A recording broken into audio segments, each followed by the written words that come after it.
In today's episode, let's learn step by step how to easily, quickly, and successfully perform smell free aerobic composting at home with some very useful tips and tricks. Coming up.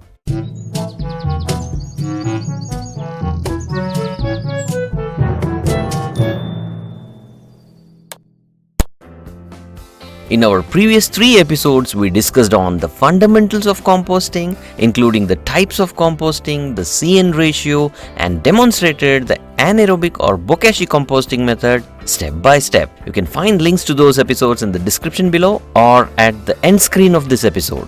In today's episode, let's learn how to perfectly make compost at home in 5 easy steps.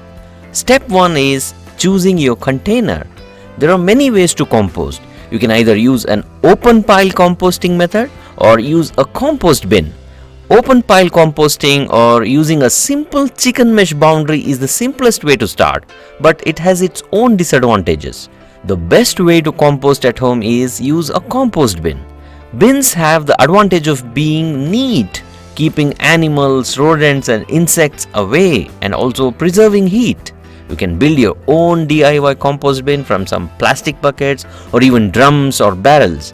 You can even build a tumbling compost bin, or you can just purchase these from a garden store or even online. The size and type of the bin you build or purchase will depend on how much compostable material you can generate on a day-to-day basis. A rotating tumbling compost bin has many advantages, like you need not turn up the compost pile for oxygenation manually. Instead, you just give few rotations once daily, and this will also speed up the process of composting.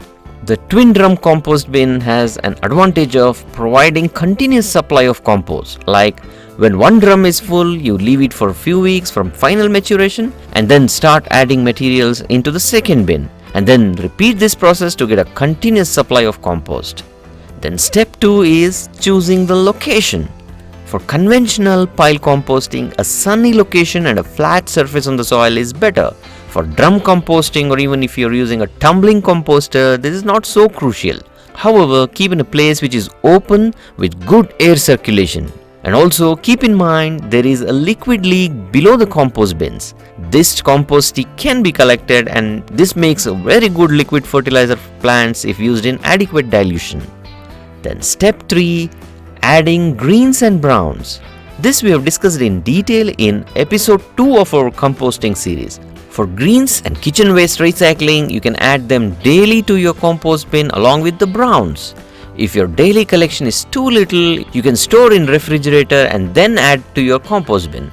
Greens are nitrogen rich and mostly wet materials like the kitchen waste scraps like vegetable scraps, fruit scraps, fresh grass cuttings, animal manure, but not your cat or dog poop. Then bird or poultry droppings, feathers, fleshy plants and leaves, flowers, tea and coffee waste, eggshells, nail clippings, human and animal hair, and so on. Browns are carbon-rich dry materials like the dry fallen leaves, dried flowers, wood chips, twigs, straw, shredded paper, shredded cardboard, or even paper cartons, and also the toilet paper rolls, toilet papers, and used napkins or facial tissues, coffee filters and tea bags, cotton, sawdust, pine needles, pencil shavings, dried grass clippings, peat moss, cocoa peat or coconut fibers, used paper plates, nutshells, wine corks, toothpicks, paper cupcakes, used matchsticks, wood ash or ashes from your fireplace, coal, and so on. Well, we'll not go into discussing the carbon-nitrogen ratio in this episode. You'll just have to remember the green to brown ratio while adding stuff into your compost bin.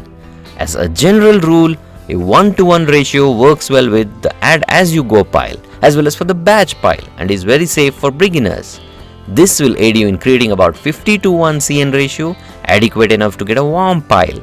This means for every bowl of greens, you add 1 bowl of browns and a little bit of compost activator. That is step 4, compost starter or accelerator or activator. If you're starting for the first time or your first batch, you need to add those microorganisms to start the composting process. This can be either a commercial compost maker powder, but remember not to add that Bokashi brand powder which is exclusively meant for anaerobic composting, which we have discussed and demonstrated in detail in episode 3 of this composting series. You can check that link in the description below.